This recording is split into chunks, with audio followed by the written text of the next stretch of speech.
Hey everyone, welcome back. Glad you could join me here for our weekend edition of the Cabral Concept, the show we call the Cabral HouseCalls. Since about 2016, we've been answering all of our community's questions. I'll tell you right now, if I were to ever stop doing shows for the Cabral Concept, which is never going to happen, but if it was, I would always do the Cabral HouseCalls because I love to be able to answer our community's questions each and every weekend, and also that this is my way to, I feel, again, my goal has always been to pay it forward. So just a story from a long time ago, when I was 19 years old, 2 years after dealing with over 21 different conventional medicine specialists, I said, if I was ever able to find the answer to healing and getting well, I would share it with the world. And I feel like I made good on that promise in right after 2010 of opening my first naturopathic and functional medicine integrative health practice, and brought that essentially to Boston. The first, functional medicine integrative health practice in Boston was my institute. I was fortunate enough as well to go completely online in 2019 and sell that practice, really hand that practice off to a colleague of mine who is amazing and always wanted to create a bigger practice. So from then on, it has truly been about how can I still answer people's questions. And of course, we do that over at Equalite by still running labs and offering protocols and all that. But what if you just need a second opinion? Like, that's what these house calls are all about. So I've talked enough about that. Let's dive in. Let's get to your questions. I just opened up the document. My stalling lasted long enough. Kidding. But let's get into the first question. First question is from Anonymous. And let's see, today's episode 3340. So if you want to follow along with the 5 or 6 questions we get to, head on over to stephencabral.com/3340. All right. Anonymous says, hello, Dr. Cabral. Thank you so much for your invaluable insights you provide. I truly appreciate it. No problem, Anonymous. I have 2 unrelated questions. Do you have thoughts or ideas on the potential causes of snoring? My husband isn't overweight, so I'm thinking it may be related to positional factors or anatomy. He doesn't experience apnea, but the snoring does disrupt his sleep. I have a product from a functional medicine supplement company containing 350 milligrams of linoleic acid and 1,400 milligrams of linoleic acid, both derived from high quality cold pressed oils. If someone has an imbalanced omega-3 omega-6, well, with a higher O6 ratio, it seems like this product would not help balance the ratio on its own, and additional omega-3s would be necessary. Is that correct? Thanks again for your time. Yeah, that is correct. And the reason why it's correct is that we've run all of these labs. I don't say this, we're not looking for any gold stars, but we've run more functional medicine lab tests than almost any practice in the world. So we just have a ton of data. That's the reason why I say that. And I can tell you for sure that ALA, alpha-linoleic acid, just converts very poorly to EPA and DHA. And really what you're looking for is the ratio from arachidonic acid, AA, the most inflammatory omega-6, to EPA. And you're not going to get that with ALA. You just have to take a lot. And ALA extraction methods are sometimes not that great. Now, am I against flaxseed? No. Am I against chia seed? No, I think they're great. I think you should eat them as foods. I don't think you need to try to extract them as oils. So anyway, fish oil, the daily omega-3 support is what we use. 2 to 3 grams a day with a healthy diet is going to be great. In terms of, so it's interesting. I just did a sleep study device that you can do right at home if you want to check for sleep apneas. But again, if you don't think your husband has it, then I wouldn't worry as much about it. But you can check out yesterday's show on that. All those shows are at stephencabral.com/podcast. Yesterday was 3339. So let's get more to this. Have your husband, this is an old school one. I always had my clients do this. Tape a golf ball to the back of a t-shirt they wear to bed. If they roll onto their back, it's going to be uncomfortable. Get them to sleep on their side. A lot of times it can be anatomical. They lie on their back, their tongue falls back, or their head tilts back and they start snoring. Not as many people snore on their side. If they snore on their side, then we need to look at other specific issues. And again, are they drinking alcohol before bed? Are they eating too close to bed? How inflamed are they? Why are they so inflamed? So these are all the things that we look at. And of course, I can't recommend enough. A 21-day detox can be so just game-changing. to decrease inflammation and decrease the snoring. And of course, if a lot of the snoring goes away during the 21-day detox, you know it was a lot of inflammation. All right, now I have to give you my disclaimer. I can't provide any medical advice, medical treatment plans, medical cures, medical diagnosis. I'm just helping to provide good old healthy education. Sharon's up next. Sharon says, hello, I've been listening to various podcasts and topics on your podcast. I was curious about the Citricidal drops. You have mentioned you use 2 drops with a neti pot and use that for a nasal rinse. How often is it okay to do this? I also see it as a urinary tract protocol and part of the CBO. But then in one podcast, you said you shouldn't use it for longer than 3 weeks. I'm not sure how you use it for the urinary tract protocol. Didn't see it on the website, but can you use it for that and the CBO protocol if you do those protocols back to back? How long should you wait between the use? Is the urinary tract protocol only for UTI, or is it for healthy urinary health? Thank you. I asked about the neti pot on Facebook, but seems like no one has used it for nasal rinsing. Okay. Yeah, happy to help with all of them. So no, I don't recommend the use of Citricidal drops for longer than 3 weeks. That is correct. CBO protocol, it teaches you how to do that. If you have high Candida markers and high bacteria, we use it as part of the CBO protocol. It's an add-on, just 3 drops upon waking in water, 3 drops before bed in water, that's week 1, and then 4 drops with the same schedule in week 2, and then 5 drops, same schedule, week 3. But that's in addition to the CBO protocol. You would never just use it on its own because it doesn't work as well. You need the gut guide that goes along with it for meal planning, all those good things. Okay, so urinary tract protocol. Healthy urinary tract protocol is only when you get or feel a UTI coming on. That's all. So you wouldn't do that unless you need to.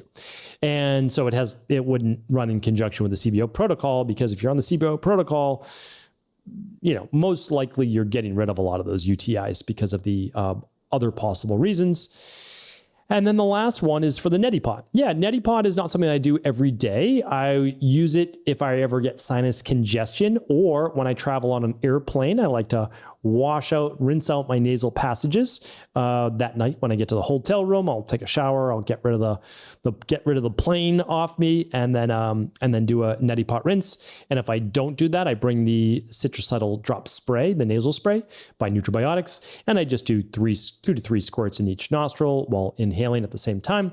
And then I try to retain it if I can for 3 to 5 minutes, and then I blow my nose. All right. So that's how I use it. And hopefully that's helpful. I don't think that people need daily neti pot rinsing.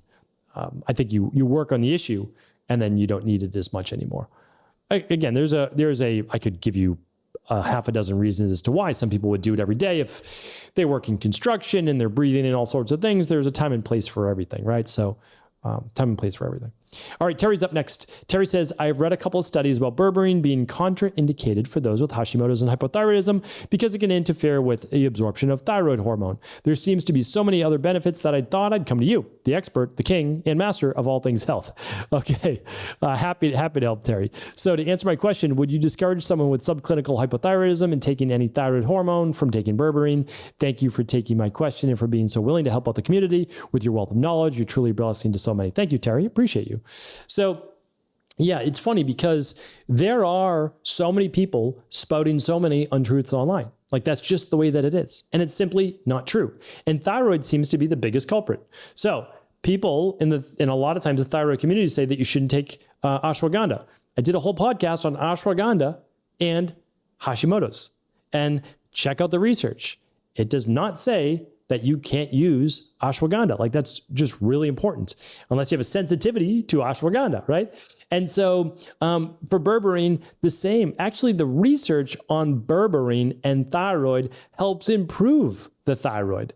It helps with blood sugar. It helps with inflammation. It actually helps with inflammation of the thyroid. If you have Graves, it actually helps improve Graves-based markers. Again, I can't give you medical advice, but when you look at the clinical research, it does not say that berberine is contraindicated for Hashimoto's and hypothyroidism. People telling you that it somehow interferes with the absorption of thyroid hormone, I think that has been greatly misconstrued. You need to look at what could be the blockers of thyroid hormone. Oftentimes it's high mercury, it's high levels of bromine, it's high levels of chlorine that you've been exposed to, or fluoride, the haploid-based groups. It is all sorts of other issues that can be liver-based issues. Again, inflammation of the liver, fatty liver, which is non-alcoholic fatty liver. So there's many different reasons. But again, berberine helps with non-alcoholic fatty liver. So I'd be always be careful who you hear with these spouting these half-truths, or in this case, no truths. So hopefully that was helpful. And Terry, thank you for bringing me the question. And again, I go by the strict science. If someone shows me science that is definitive that says berberine interferes with thyroid hormone, bring it to me. I would love to see it, and I will stand corrected. And I'm happy to do that, always happy to do that, because real science, again, is always questioning itself. I'm always questioning my beliefs, always. Okay. But again, in a clinical practice where we've seen now well over 300,000 one-on-one clients, I also can tell you that we have no issues with using daily thyroid support and berberine together. So, okay. Brooke's up next. I've been doing coffee enemas for 2+ years now. Once as often as 2 to 3 times a week, and now 1 to 2 times a month. I used to have a much easier time holding the coffee, easily holding for 10 to 15 minutes. I usually do 2 back-to-back rounds of 10 to 15 minutes each, 1 to 2 cups each time. Lately, I can't hold for more than a few minutes, especially the first round. Also, I find that the day after a coffee enema, I struggle to have a natural bowel movement. I'd say about 50% of the time. I don't have a bowel movement the next day. Is that okay? Okay. So yeah, let's answer these one at a time. There's a time and place to do coffee enemas 2 to 3 times a week. If you're going through specific detox-based treatments, I know a lot of natural cancer-based protocols have people doing this where there's a lot of die-off. There's a time and place again for everything. 1 to 2 times a month is probably more of a better timeline for most people. 10 to 15 minutes is the perfect amount of time to hold. I don't know that you need to do 2 rounds. I think 1 round is great for most people. But again, you choose to do what you feel is best for you. And I think that that's great. Okay, so then we have to look at, right now it seems too stimulating, right? So either one, your large intestine, your bowel, so your large bowel, large intestine, colon, is too backed up, too full. And that could cause a need to have a release of the coffee enema sooner. That's one. Number 2 is there could be more sympathetic nervous system dominant. So that's number 2. 3, you could be leaning more towards looser stools, liquid stools, and this water's coming in, your body's saying, no, we can't absorb all of this water, and it's sending it back out. So that could be another reason. So I would try to do less just to start. So less than the amount that you were using before. A lot of people use 1,000 mLs. It looks like you're using about half that. You might even start with a little bit less, and you might do less caffeine. Usually it's 3 tablespoons per 1,000 mLs. And you could start with just 1 tablespoon of caffeine with distilled water instead of the larger amount. Okay. And then is it normal to have for 50% of the time not to have a bowel movement the next day? Yes. You've stimulated the bowels to a greater degree than you would on any one day. You may have relieved yourself of what would typically be multiple bowel movements. And so it takes another day to reset. That is not uncommon. All right. Brenna is up next. And do we have time for this question? We have time. Let's go. All right. It says, hi, Dr. Rawl. About a year ago, I came close to scheduling an appointment with your office and hope to do so again. Lately, I've been binge listening to your podcast, making a list of questions, and decided to send a message. What do you consider the healthiest frozen treat? I have reflux and gut issues, and I'm always looking for ways to cool things down. After comparing ice cream, sorbet, gelato, I concluded that frozen yogurt is probably the healthiest. Do you agree? Do you think frozen yogurt is a healthy snack in general? Could not find this topic when I searched the archives. Could ask a dozen more questions, but I want to say I found your podcast back in 2017 and have been listening off and on ever since. I value your opinion and insight more than my PCP and appreciate any insights. Okay, happy to help. So, Brenna, what I would say is this, is that if you have acid reflux and you have gut issues, don't just turn to cold things in order to soothe, right? Because if this has been going on for years, I'm going to be doing a podcast on acid reflux because it is a dangerous dis-ease of the body because long-term consequences can result from acid reflux-based issues and trying to squelch that acid. So I'll be doing that in a few weeks. Definitely stay tuned for that show.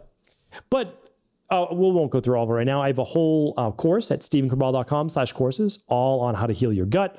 I have, it's at least 50 to 100 podcasts, all free at stephencabral.com/podcast. Scroll through the image at the top, find the one on gut. So I take you through my CBO protocol. I give everything that I do away for free. So I teach you everything I do, right? And then if you want to take the next step, we're there for you. You just let us know. If you don't want to work with myself and my team, no problem at all. You can work with the Integrative Health Practitioner Level 2 at integrativehealthpractitioner.org, or become one yourself, or you can work with someone who specializes in this anywhere. All right. So next thing is next. Let's just answer the ice cream, sorbet, gelato, frozen yogurt. All right. So here's what you want to look at. When you look at any tasty treat, any frozen treat, you're looking at total fat, total saturated fat. Again, people say that it doesn't matter. Yeah, it matters for about a third of the population. There are it's at least 26% of the population who does not absorb saturated fat very well, and it does lead to increased inflammation. It's the apolipoprotein, it's the allele, and the apo group 4-4 or 3-4. 4-4 is more inflammatory than 3-4, but anybody with a 4 allele, it goes 2, 3, and 4. You get one from each parent. If you're a 3-4, a little less. If you're 4-4, definitely more inflammation. All right, that's that. Then you look at your total carbs. Overall, total carbs isn't that big a deal, but you want to look at how much from sugar. All right, so that's the next spot we look at. And the last part is protein. So what I found is this. There's no like perfect ice cream, gelato, etc. It's just like, well, why choose sorbet? Sorbet is dairy-free, so that can be great for a lot of individuals. It's very simple. It's low in protein. It's low in fat.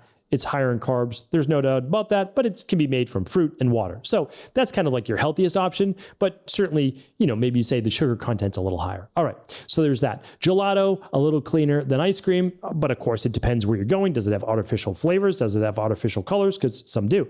Then you look at frozen yogurt and you look at ice cream. Here's what I say. One of the best things to do, and I think I reviewed this previously, is the Ninja Creamy. So you can literally make your own frozen yogurt or ice cream. So then you can, as I said, literally make your own. So you can just take any type of raw milk you want, or a nut milk if you want to make it dairy-free. You can take yogurt and you can make your own healthy, delicious treat. Add as much sugar or stevia or monk fruit, whatever you want, as your sweetener. And you can even add in some protein powder to add more protein to it. So if you haven't checked out, again, I don't work for the company, but if you want to check out the Ninja Creamy, I'm sure it's at stephencabral.com/resources.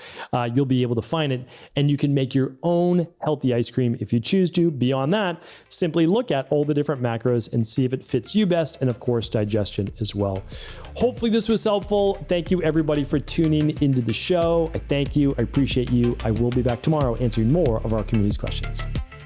Thanks so much for tuning into today's show. Before you go, don't forget to hit that subscribe button. I want to make sure that you're getting our daily content, not missing out on anything functional medicine, wellness, weight gain, weight loss, anti-aging, living longer, stronger, and all of the most cutting-edge research. And if there's any topics you want to hear, feel free to leave them in the comments below. Take care.